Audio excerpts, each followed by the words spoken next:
You know, the NFL had the chance to do the right thing. I believe that the NFL was going to be on the right side of history for the first time ever. Unfortunately, the NFL did what the NFL does. The impact that they've had on Toronto FC, it's undeniable. I understand that you have to defend your quarterback. I understand that you just can't come out and, say, well, we don't want this Sean anyways. I understand. I get it. I have to do this because I have to appreciate it.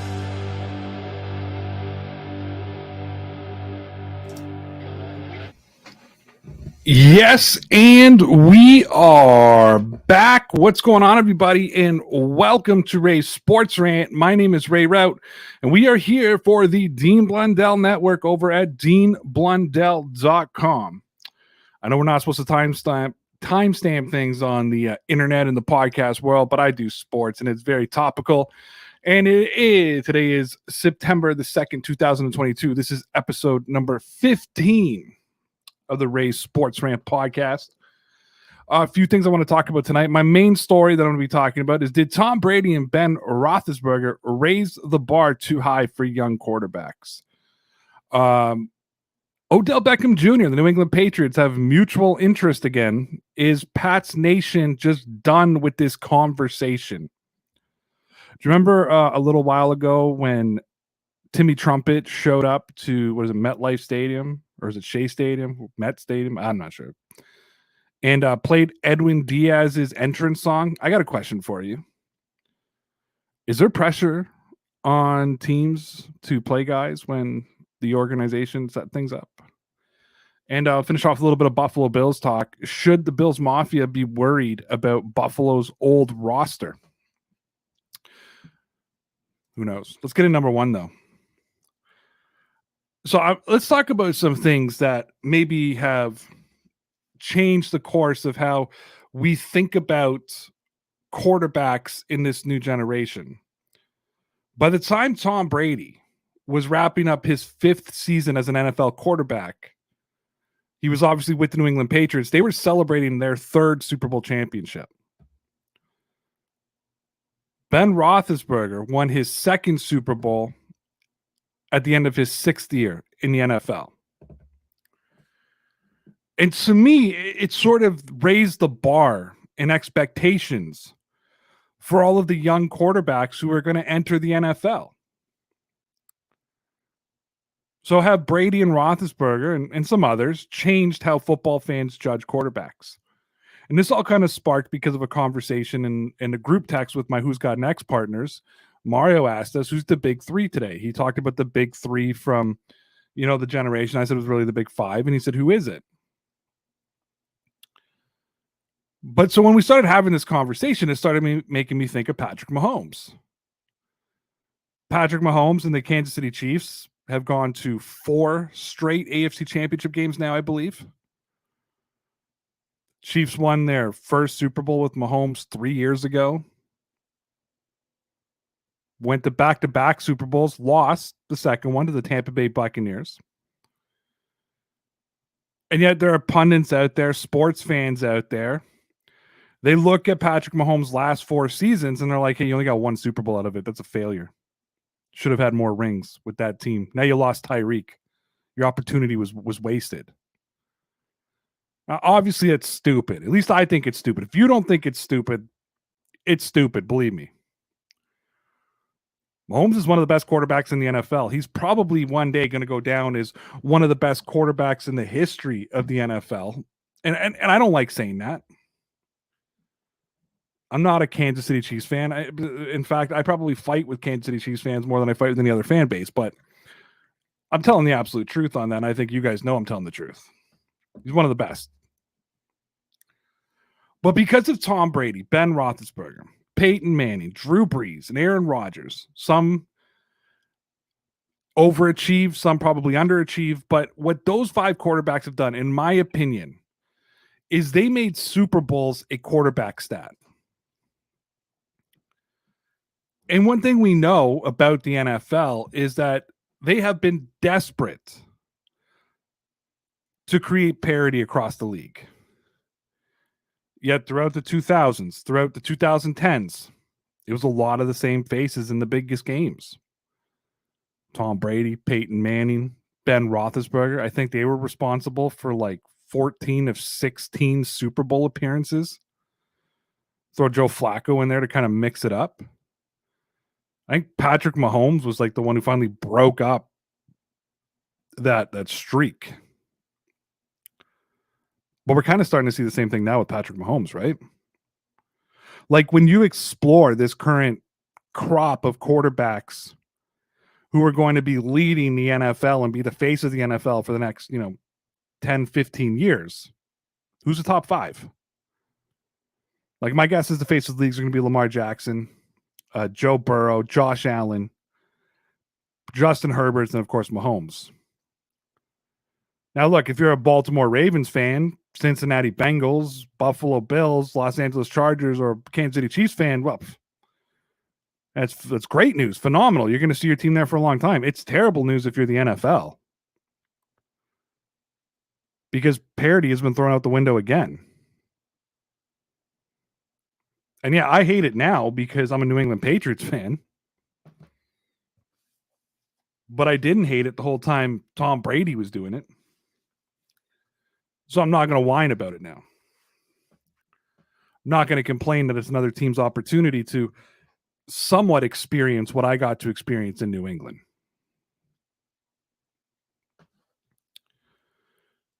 But let's face it, the reality is the only way that those guys become top 5 is if they win championships. I mean, smart football fans, like I believe myself and others, will know, right? We know that they're top 5s, but when the arguments happen on Twitter, it comes down to it.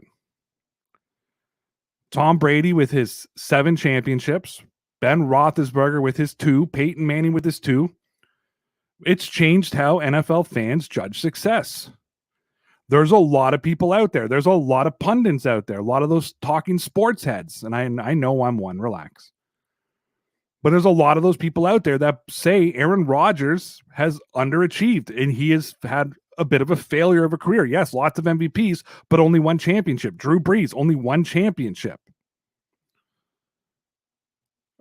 There was a time that just being a champion was enough.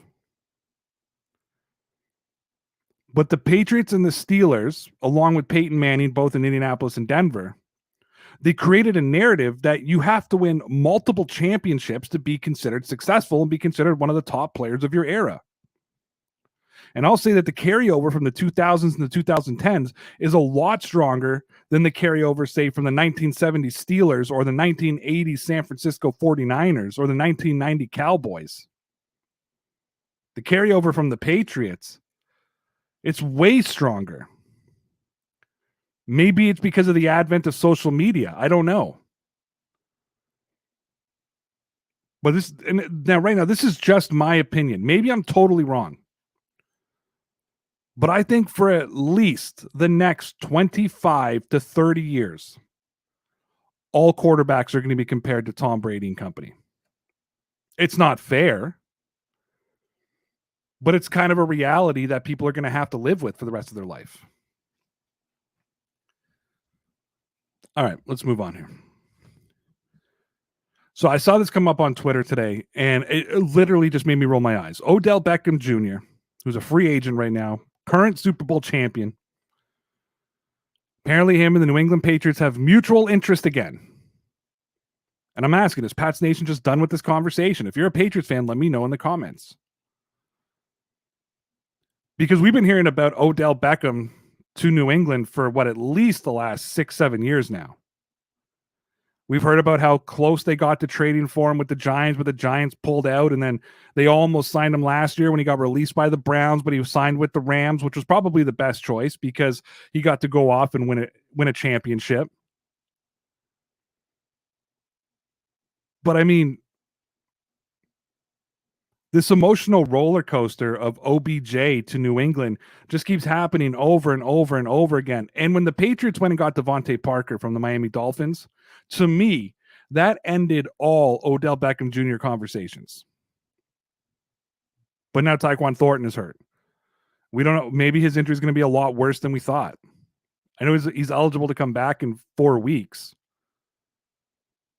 I'm also hoping that we're not going down a similar path like we did with a Mr. N'Keal Harry, who missed time his rookie season. And when he came back, I mean, well, the rest is history. By the way, he's on the IR in Chicago right now. I don't know how you blame Bill Belichick for that one, but I'm sure that we'll find out a way. But like me as a New England Patriots fan, I am tired of hearing about Odell Beckham Jr. to New England. I don't think it's ever going to happen. I'm just, that's my opinion at this point. I don't see a scenario or a situation where Odell Beckham Jr. becomes a Patriot. I don't even know if I want it at this point.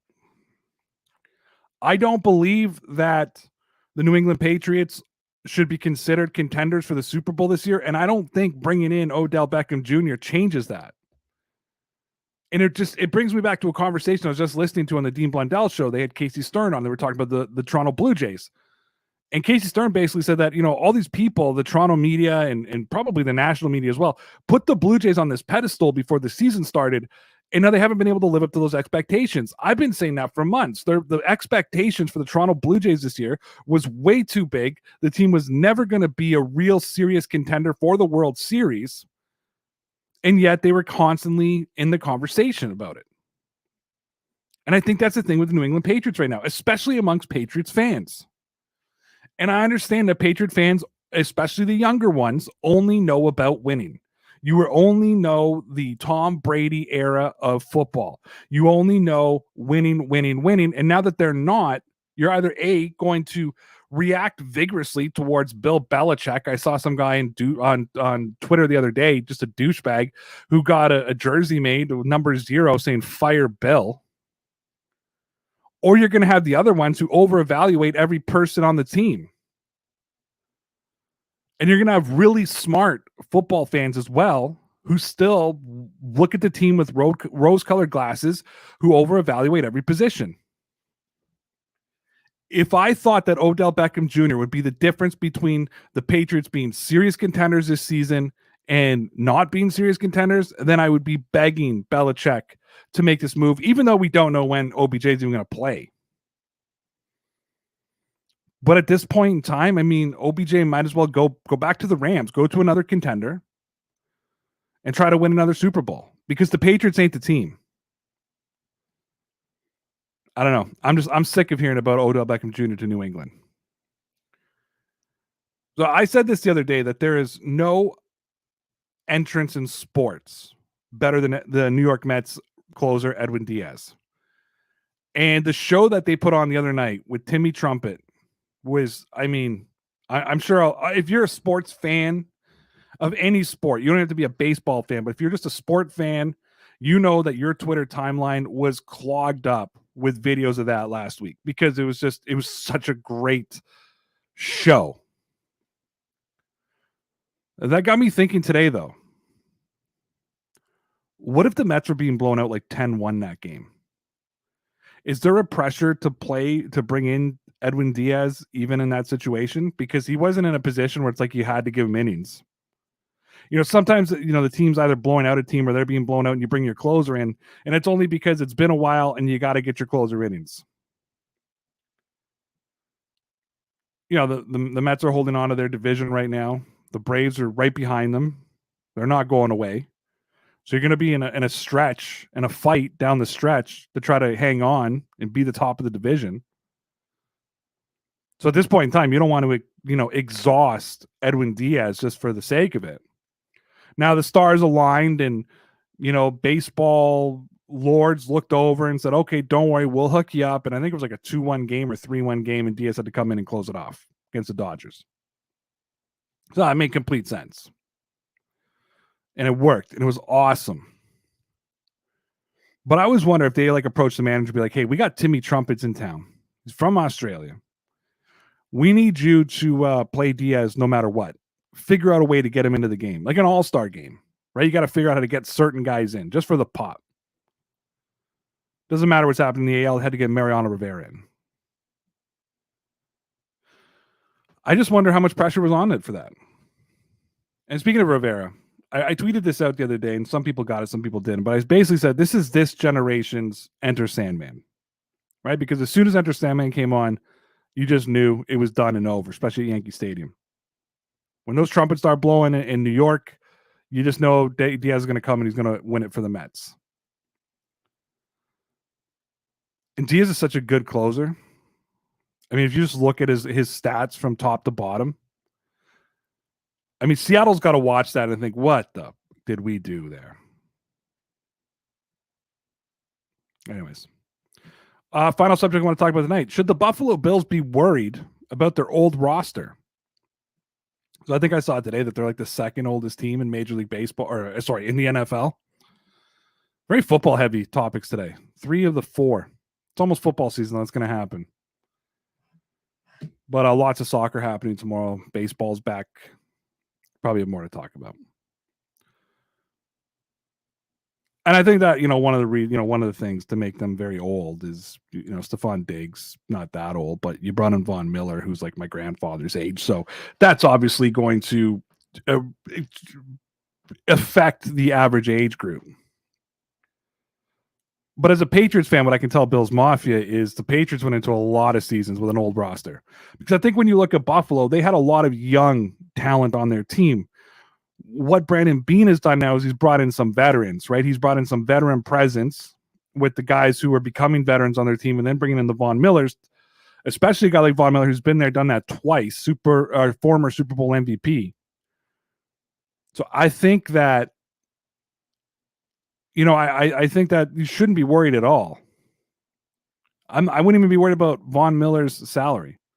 I'd be worried about the Bills winning the Super Bowl this year because that's what they were built for. They were built to win the Super Bowl this year. Never worry about the age of your roster. Every roster is going to turn over at some point anyhow. And when your roster is really, really young, you're probably not considered a favorite. I mean, I'd rather be in Buffalo's position than be in the Patriots' position, whose roster average age is a year older. And I think that any rational football fan on the planet knows that, well, the Blue Jays and the Bills aren't anywhere close to each other from a talent perspective and what we should be able to accomplish on the field.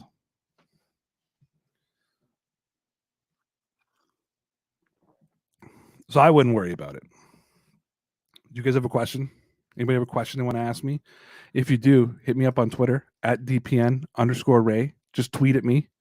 You can send me a DM, but I don't check a lot of DMs. But you can email me. You can at ray@dpnsports.com, and you can say, hey, I have a question I'd like you to cover on the podcast. And I'll be like, hey, no problem. Make sure you check out the Who's Got Next podcast every Wednesday night at 7 p.m. Eastern Time live. You can also download the podcast. You can also check out our Patreon page, patreon.com/DPN Sports. Every Wednesday night, after we do the 1 hour free show, we go do another half-hour paid show that's exclusive to our Patreon members. It's only $5 a month. Go check that out. That was it for Ray Sportsman today here on this September the 2nd, 2022, episode 15. Of course, we did this for the Dean Blundell Network at deanblundell.com. And until next time, all I got to say is, you're all legit, kid.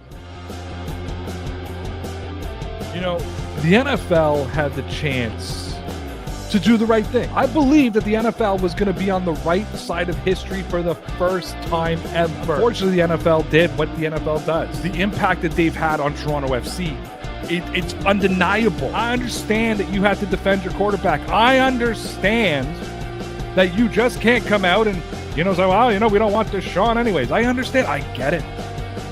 I have to do this because I have to appreciate it.